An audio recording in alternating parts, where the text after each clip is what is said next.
예, 이제 하나님 말씀 듣도록 하겠습니다. 하나님 말씀은 야고보서 3장 1절부터 12절입니다. 야고보서 3장 1절부터 12절.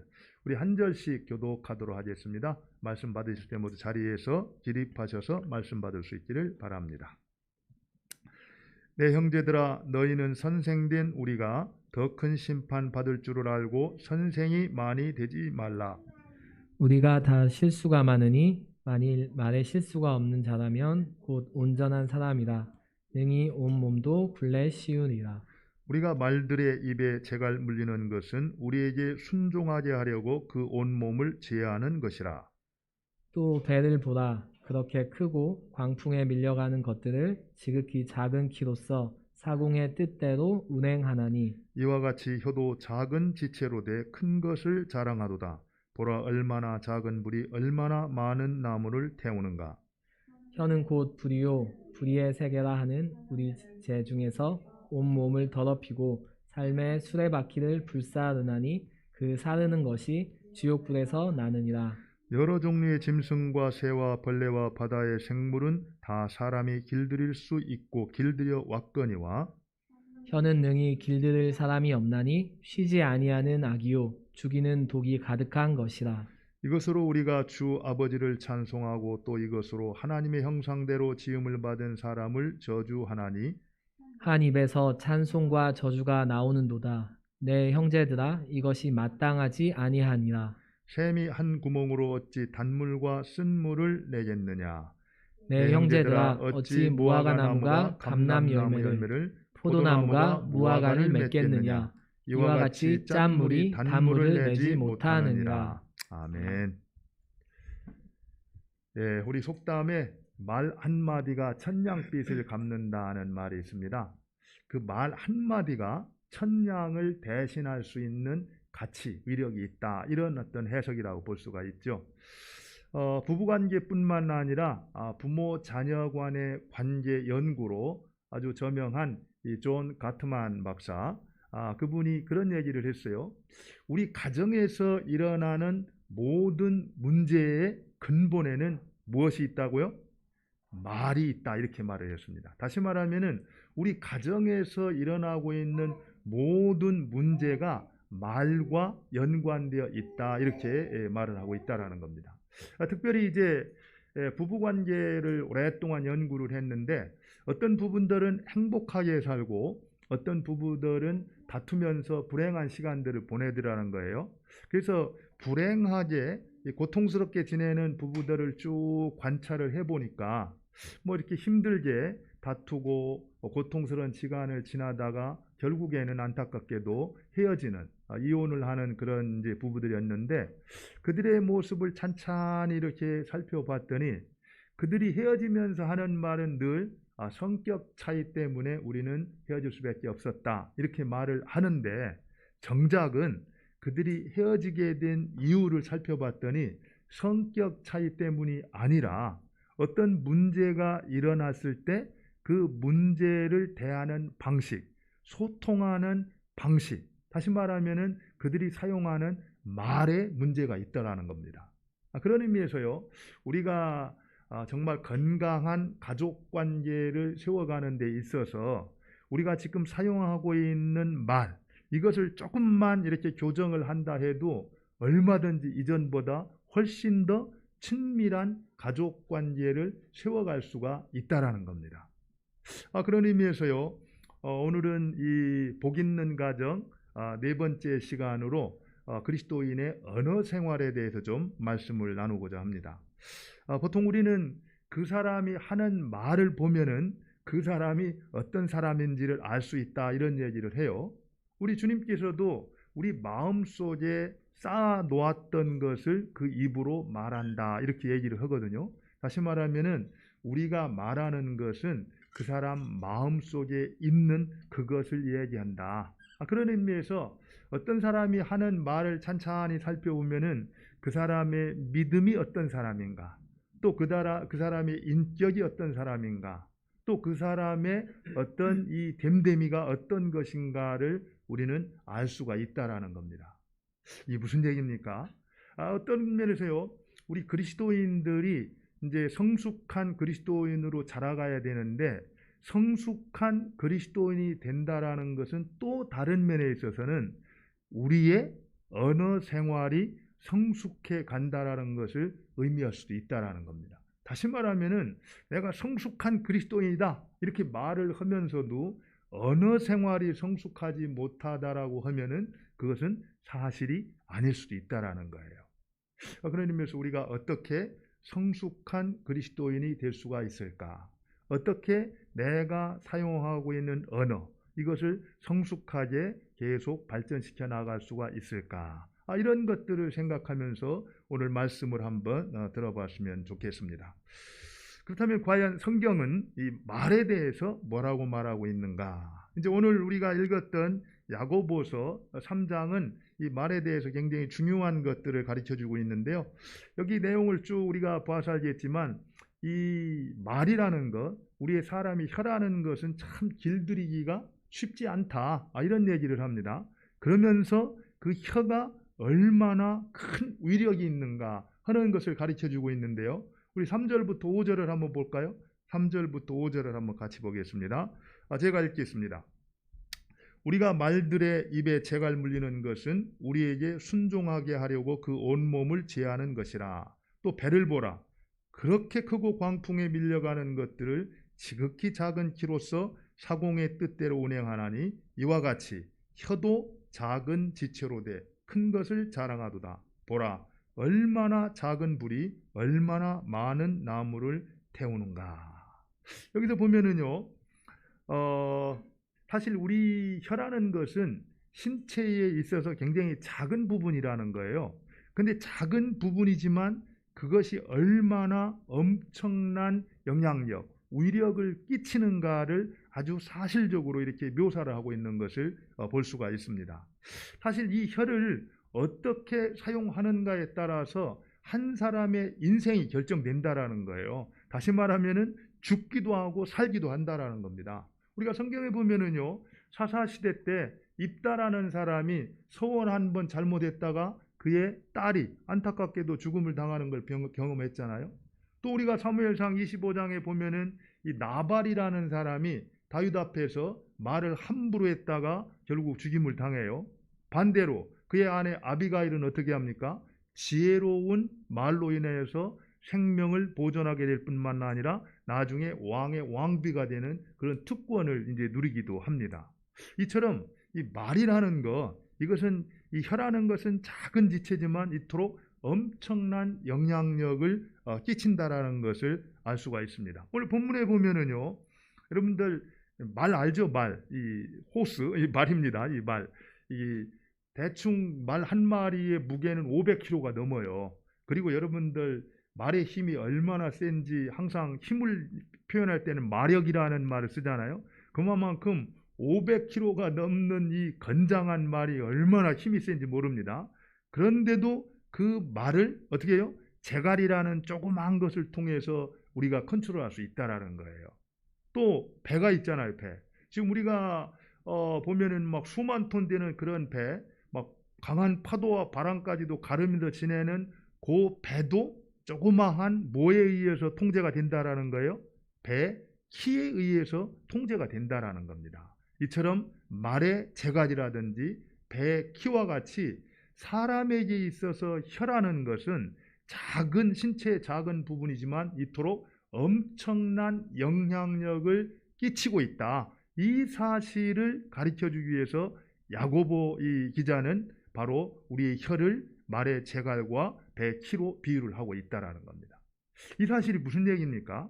결국 언어라는 거, 말이라는 거, 우리가 가정에서 매일매일 사용하고 있는 말이 이처럼 엄청난 영향력을 끼치고 있다라는 거, 심지어 우리의 생명을 살리기도 하고 죽게까지도 한다라는 사실, 이 사실을 여러분들은 알고 매일매일 집에서 말씀하셨습니까?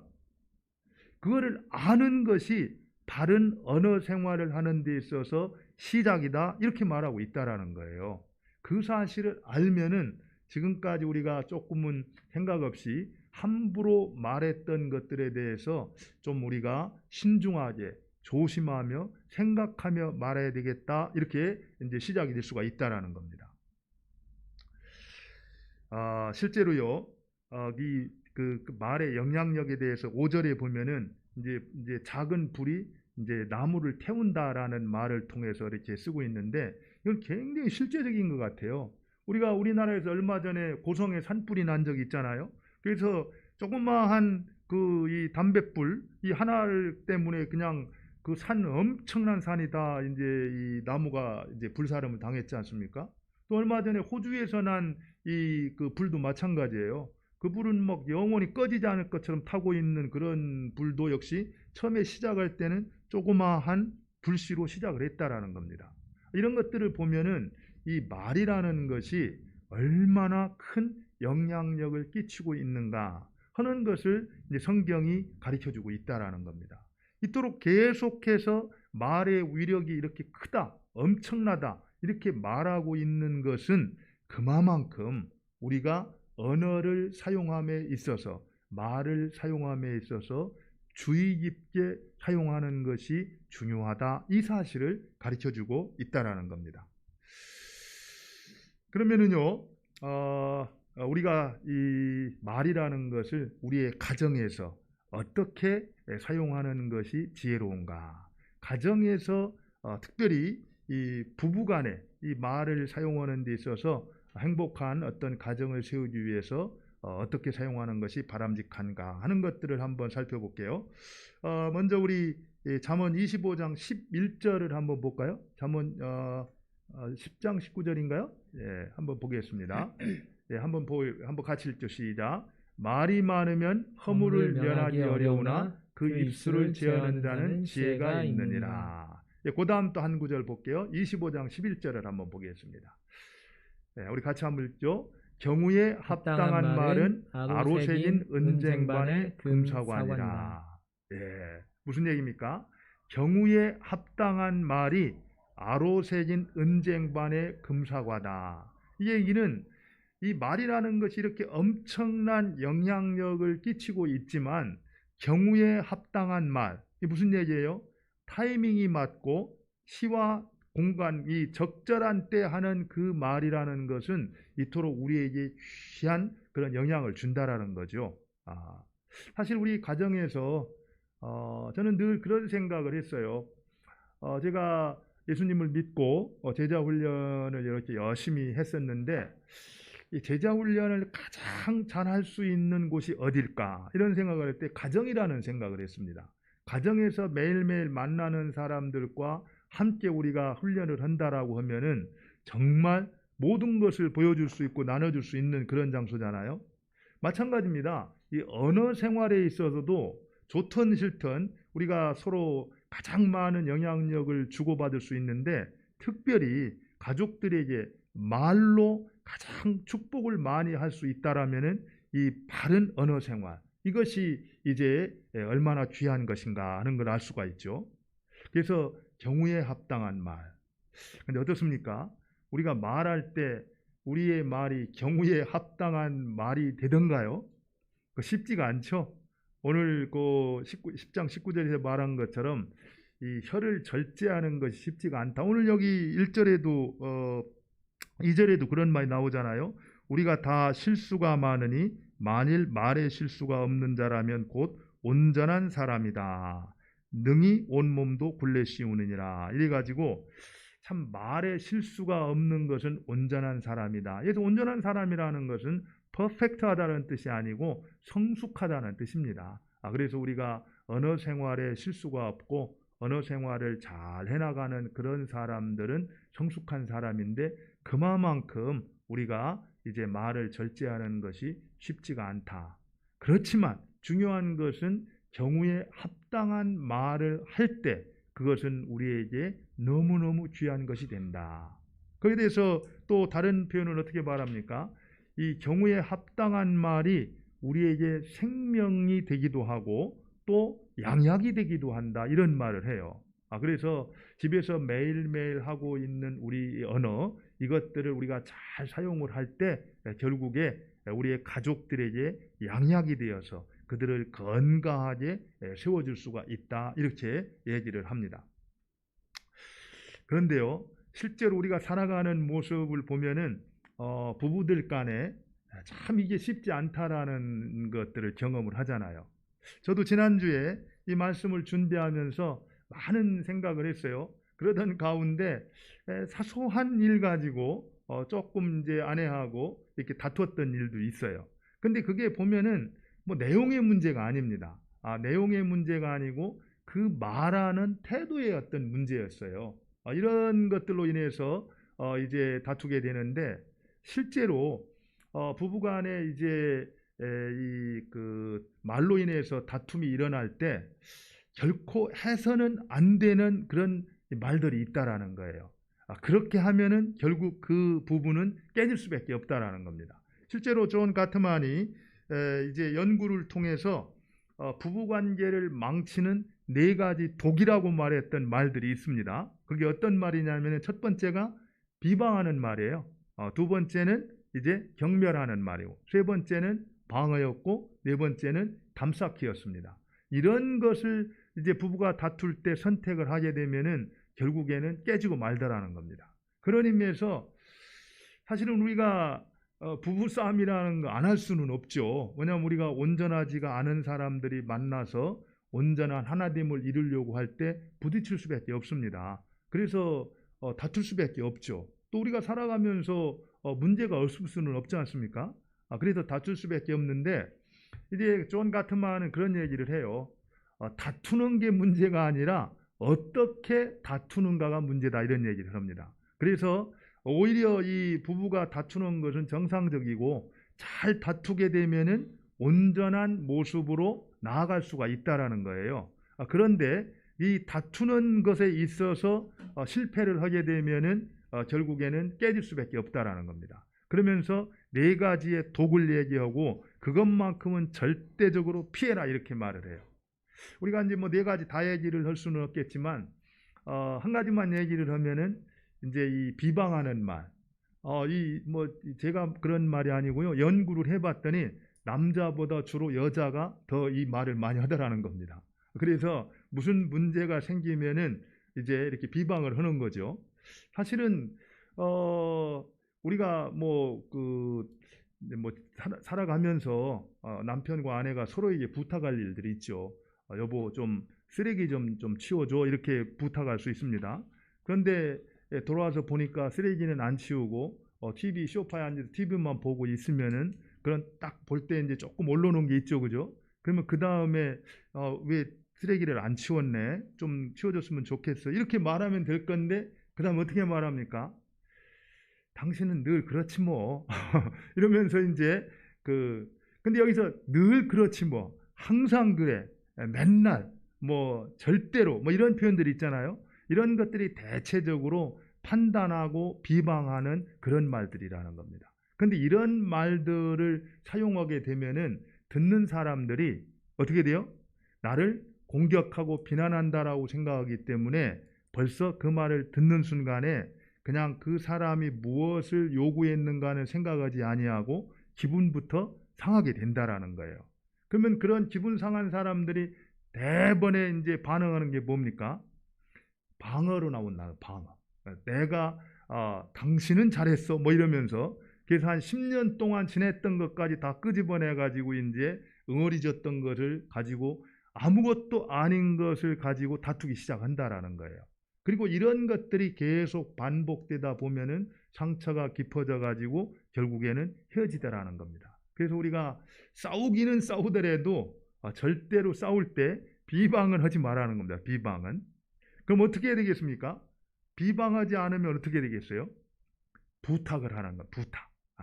사실은 우리가 비폭력 대화에서도 굉장히 강조하는 게 그거 아닙니까?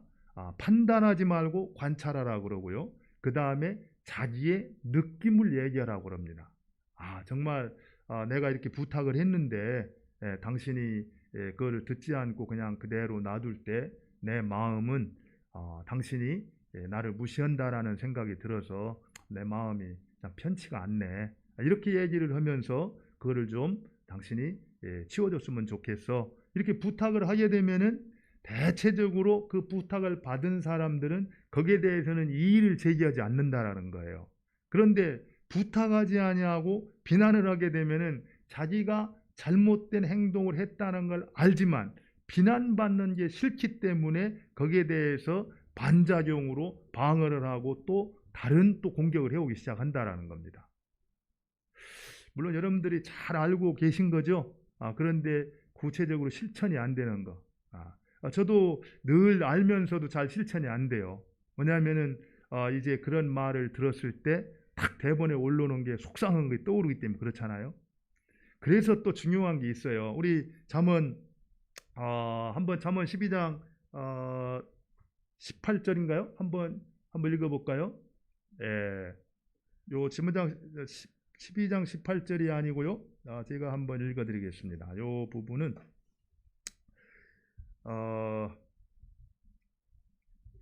우리 요것도 한번 읽어보고 그 다음에 읽죠. 잠언 12장 18절 읽고 같이 한번 읽겠습니다. 칼로 찌른 같이 함부로 말하는 자가 있거니와 지혜로운 자에게는 양약과 같으니라. 그 다음 절 한번 읽어주실까요? 그 부분이 좀 제가 빠뜨린 것 같은데요. 제가 그 부분을 좀 읽어드리겠습니다. 사실은 이 부부간의 그 중요한 말 중에 하나가 유순한 대답은 분을 쉬게 하지만 과격한 말은 노를 격동한다라는 말이 있어요. 그래서 실제로 부부간에 있어서 언어 생활할 때 정말 주의해야 될 것은 이렇게 이 유순한 말을 쓰는 거 참 중요합니다. 함부로 말하거나 비난하거나 정죄하지 않는 것, 이것이 우리에게 있어서 부부간에 좋은 대화를 소통을 하는 데 있어서 굉장히 중요한 일이다, 이렇게 말할 수가 있죠. 그 다음에 이제 이어서 우리가 부부간의 그런 부분들과 더불어서 자녀들과 부모 자녀들과의 관계에 있어서도 우리가 서로 바른 언어 생활을 해야 되는데, 그 다음에 이 부모 자녀들 간의 관계에 있어서는 어떤 언어 생활을 해야 될 것인가, 우리 한번 보도록 할까요? 잠언 12장 18절 읽었고요. 사실은 여기서 우리가 알 수 있는 것처럼 우리가 무심코 던지는 한마디 한마디가 우리 자녀들의 이 마음을 칼로 찌르는 것처럼 큰 상처를 줄 수 있다라는 거예요. 그런 의미에서 정말 조심을 해야 된다라는 거. 반대로 따뜻한 격려와 위로의 말은 그 아이들에게 양약이 되어서 그들의 내면을 건강하게 세워줄 수가 있다라는 겁니다.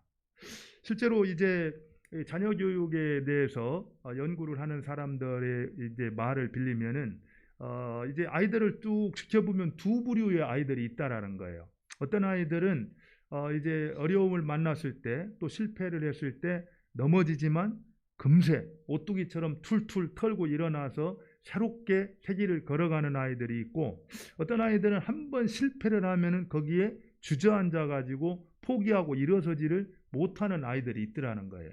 그래서 가만히 한번 이렇게 살펴봤더니 그 두 아이에게 근본적으로 차이가 있더라는 겁니다. 무슨 차이가 있냐면은 그 아이들의 자존감이 높은 아이가 있고 자존감이 낮은 아이들이 있더라는 거예요. 자존감이 이렇게 높은 아이들은 그들이 살아온 어떤 환경이나 또 그들이 갖고 있는 어떤 소유나 또 어떤 이 관계나 이런 게 특별한 게 없음에도 불구하고 속이 단단해가지고 어떤 어려움이 와도 대면해가지고 용기 있게 그런 것들 헤쳐나가더라는 거예요. 그런데 이 자존감이 약한 아이들은 그저 조금 이 어려움이 와가지고 실패를 하게 되면은 거기에서 주저앉고 머물러서 일어나지를 못하더라는 겁니다. 그런데 중요한 것은요, 이 높은 자존감, 그들을 이렇게 자존감 높은 아이로 만들어줬던 게 뭐냐면은 그 부모님들이 평소에 매일매일 집에서 이렇게 살아가면서 전했던 그 말, 그 메시지에 있었다라는 겁니다. 그 얘기를 보면은 우리가 우리 자녀들을 정말 건강한 아이로 이렇게 잘 세워가기 위해서 우리가 해야 될 역할 가운데 하나는 바른 언어 생활을 하는 거라는 거예요. 특별히 그 아이들을 격려하고 칭찬하는 그런 언어 생활이 아이들의 자존감을 높여주더라는 겁니다. 근데 우리가 칭찬하고 격려하는 것이 중요하다라는 것은 잘 알고 있어요. 그죠? 그런데 문제는 칭찬하고 격려할 만한 자라야 그렇게 해야지 내가 칭찬을 하지 이런 얘기를 하는 분들이 있거든요. 근데 굉장히 중요합니다. 사실은 이제 존 가트만이 우리 아이를 사랑하는 기술이라는 감정 치유라는 그 책에서 감정 코칭이라는 책에서 얘기를 하는데요. 그 책에서 전체가 뭐 긴 얘기지만 한마디로 말하면은 감정은 무조건 수용해 주라 이런 얘기를 합니다. 그리고 행동은 교정하라 이런 얘기를 해요. 무슨 얘기입니까?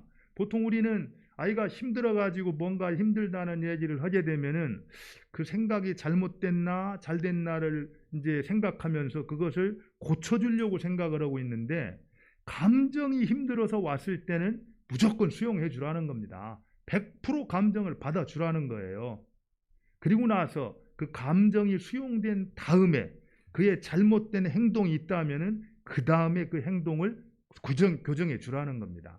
근데 우리는 애가 힘들어서 왔는데 힘들어서 온 그 아이를 앞에 세워놓고 무엇이 잘못됐는가 무엇이 잘 됐는가를 따지고 이러는 것은 아이를 힘들게 만드는 아이를 자존감이 낮은 아이로 만들어준다는 거예요. 우리 모습을 잘 좀 살펴봤으면 좋겠어요. 그런데요, 보통 또 우리가 아이들을 이렇게 격려한다, 또 칭찬한다, 좋은 얘기예요. 근데 이 격려와 칭찬이라는 것도 생각 없이 격려하고 칭찬하게 되면은 아이를 망치는 수가 있다라는 겁니다. 쉽게 말해서 무조건 아이를 이제 잘했다.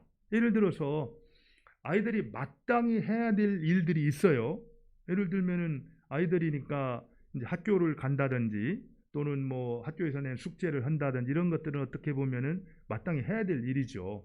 그런데 마땅히 해야 될 일들에 대해서 과도하게 칭찬을 하게 되면은요, 그런 아이들은 나중에 칭찬이 없으면은 그런 일을 하지를 않는다라는 겁니다. 그리고 마땅히 해야 될 일을 했는데도 불구하고 계속 칭찬을 받다 보면은 다른 사람들에 가서 내가 왜 이런 일을 했는데 칭찬을 안 해주는가로 인해서 불만을 갖게 된다라는 거예요. 그래서 그런 때는 마땅히 해야 될 일을 했을 때는 그냥 그 한 일을 칭찬할 것이 아니라 그 하는 태도, 자세를 칭찬하라는 겁니다. 네가 오늘 또 학교 갔다 와서 집중해서 또 이렇게 열심히 숙제를 하는 걸 보니까 참 기특하다. 너는 이런 것들을 보면 앞으로도 어떤 일을 만나든지 자기 일을 계속 잘 행할 수 있을 것 같다. 그러면서 칭찬을 해주라는 겁니다. 예. 반대로요, 또 이제 보통 이제 어떤 문제를 만났을 때 아이들이 문제를 만나가지고 그런 문제 때문에 이렇게 힘들어서 부모님들한테 얘기를 했을 때 그때 그런 것들을 듣는 부모들의 어떤 태도, 그런 어떤 문제를 만났을 때 자꾸 주위에 있는 옆집에 있는 누구랑 비교해 가지고 말을 하게 되면은 이것은 절대적으로 아이를 건강하게 자라갈 수 없다, 할 수가 없다라는 겁니다. 그런 의미에서 그 아이 자체를 놓고 정말 뭐 이런 얘기가 있었다고 그래요. 미국에서 아이비리기에서 이제 공부를 하던 한 이제 청년이었는데 사실 한국에서도 공부를 잘했고 또 이제 아이비리그 가서도 잘했는데 어느 날 가서 하다가 한 과목에 빵꾸를 이제 빵꾸가 아니고 F를 맞았다 그래요.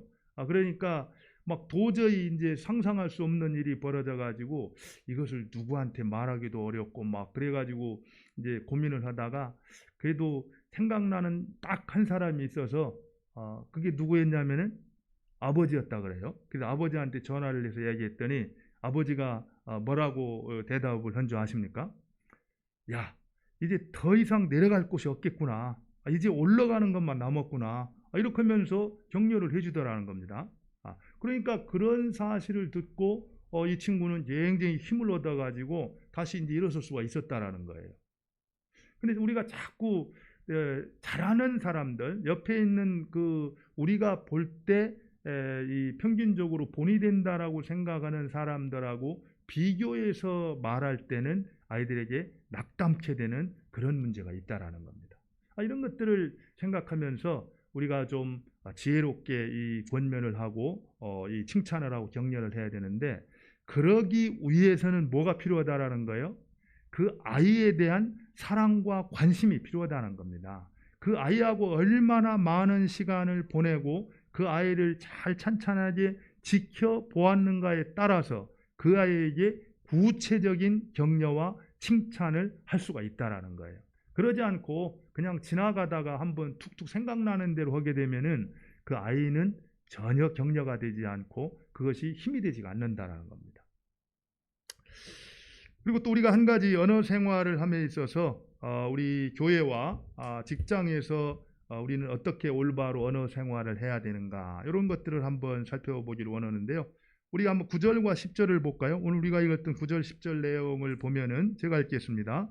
이것으로 우리가 주 아버지를 찬송하고 또 이것으로 하나님의 형상대로 지음을 받은 사람을 저주하나니 한 입에서 찬송과 저주가 나오는도다. 내 형제들아, 이것이 마땅하지 아니하니라. 무슨 얘기입니까?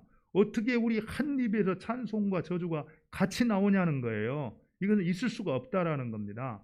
우리는 입을 가지고 찬송을 해야 될 사람이지 저주할 사람이 아니라는 거죠.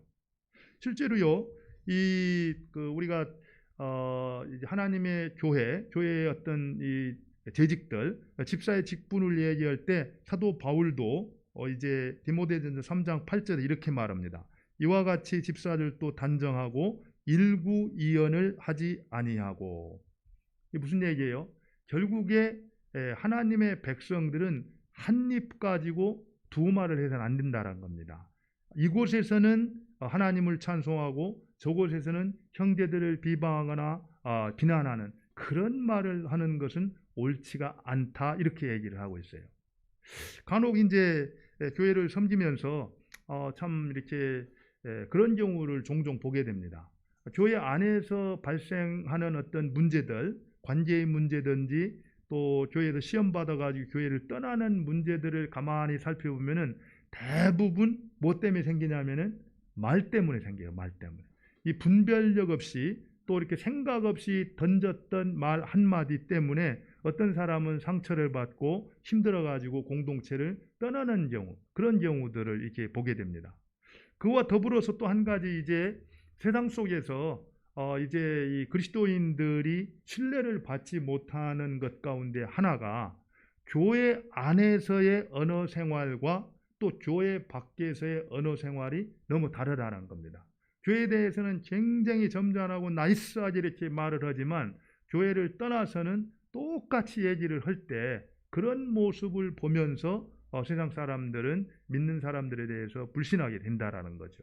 그런 의미에서 우리가 이제 교회에 있을 때나 교회를 떠나서나 또는 한 입 가지고 두 말하지 않는 것, 이것은 굉장히 중요한 일이다, 이렇게 볼 수가 있죠. 근데요, 교회 생활하는 사람 가운데, 그리스도인들 가운데 그런 말을 하는 분들이 있어요. 목사님, 저는 뒤끝이 없는 사람입니다. 이런 얘기를 하는 사람이 있거든요. 그래서 그냥 앞에서 한번 딱 실수는 했을지 모르지만 저는 뒤끝이 없어요, 이렇게 말하는 사람들이 있는데 굉장히 위험한 말이에요. 우리가 계속 봤듯이 말 한마디가 사람을 살리기도 하고 죽이기도 한다 했잖아요. 그런데 함부로 말을 던져놓고 그러고 나 뒤끝이 없다. 뒤끝이 없는 거는 문제는 없어요. 그죠? 그렇지만 그 한마디 때문에 상처를 입고 교회를 떠나는 사람들이 있는데 그 문제는 어떻게 해결하는 거예요?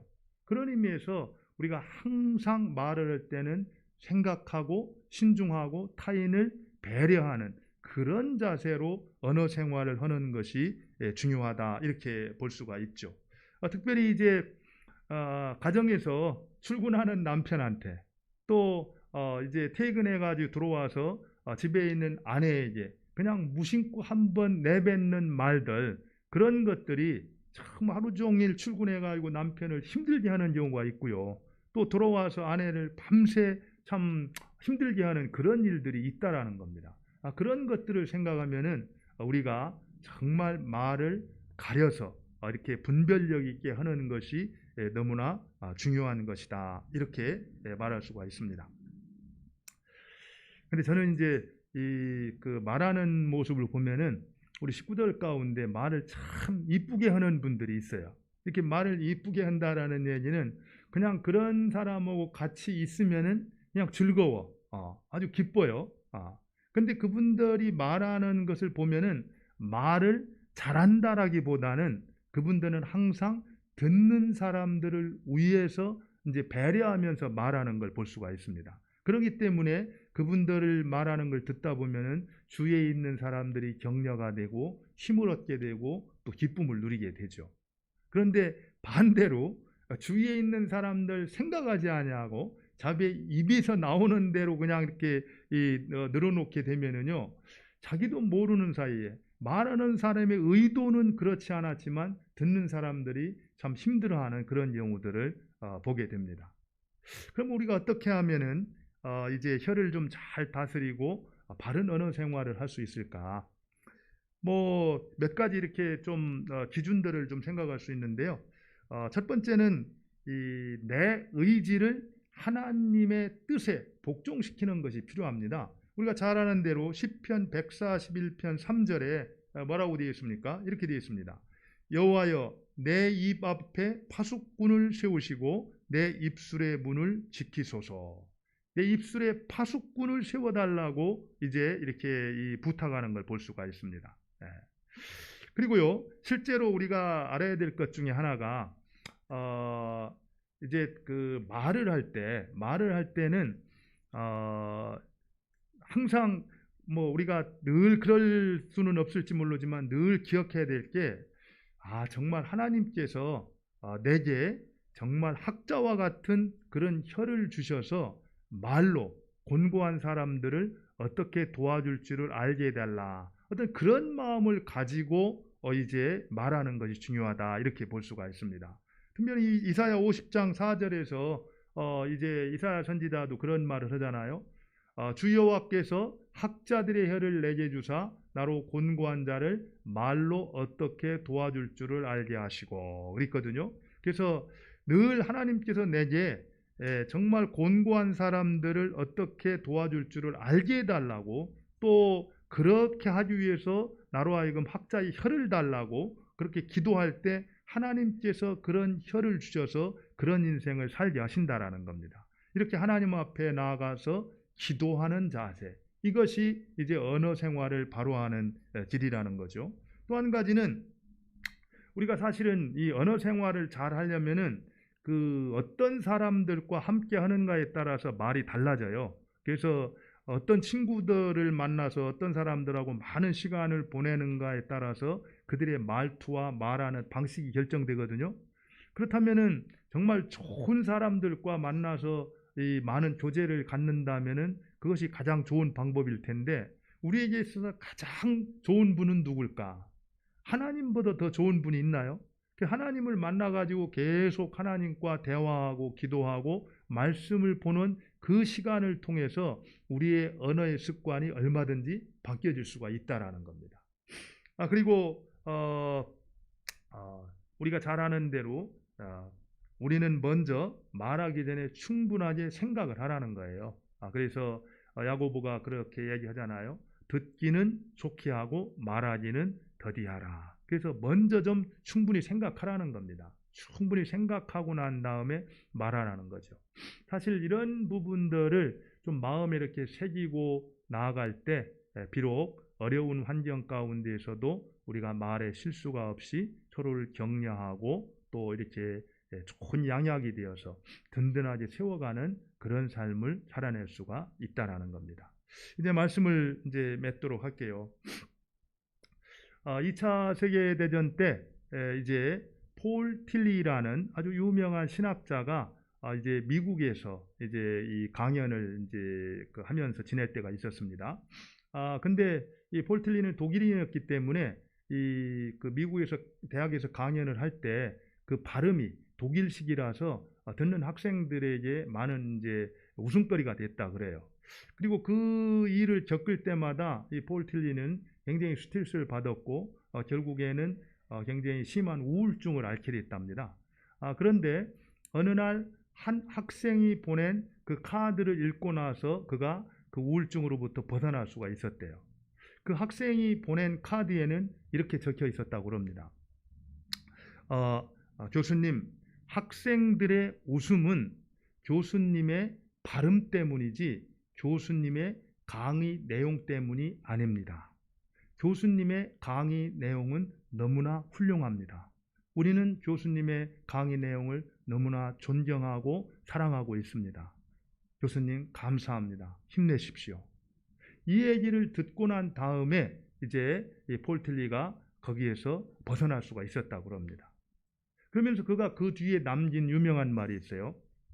우리에게는 주님의 위로도 필요하지만 주님의 사람의 위로도 필요합니다. 이런 얘기를 했습니다. 실제로 지금 우리가 살아가고 있는 이 시대는 정말 어려운 시대 아닙니까? 코로나 팬데믹이요, 또 전쟁과 테러가 끊이지 않고 일어나고 있고, 또 경제적인 어려움으로 인해서 실업과 해고의 문제가 눈앞에 다가와 있습니다. 그리고 그로 인하여서 여러 가지 인간적인 어떤 이 갈등 문제들이 우리 안에 이렇게 팽배하게 놓여 있는데, 어느 때보다도 정말 위로와 격려가 필요한 세상이다, 이렇게 볼 수 있어요. 근데 세상만이 아니라 우리의 마음도 고통스러운 때입니다. 우리의 마음도 위로와 격려가 필요하다라는 거예요.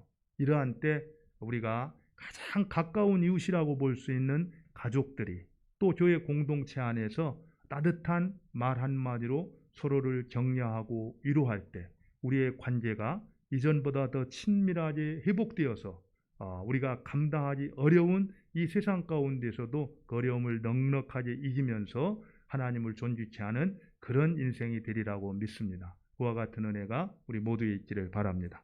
우리 같이 한번 기도하겠습니다. 오늘 말씀을 생각하면서 우리 한번 합심해서 기도하도록 하죠. 하나님, 정말 말이 너무나 소중하다라는 것을 알았습니다. 이제는 하나님이 주신 말을 가지고 사람을 살리는 저희들 되기를 원합니다. 남편을, 아내를 격려하고 따뜻하게 위로하는 말을 하고 자녀들을 칭찬하고 격려함으로 그들이 주 안에서 든든하게 세움받을 수 있도록, 우리 공동체가 서로의 언어 생활을 통해서 아름답게 세워져 주님을 신실하게 따라갈 수 있도록, 그런 언어 생활을 할 수 있도록 은혜를 베풀어 주옵소서. 하나님, 정말 내 입에 파수꾼을 세우셔서 내 입술의 문을 지켜주시고 인도하여 주옵소서. 우리 말씀을 생각하면서 합심해서 기도하겠습니다.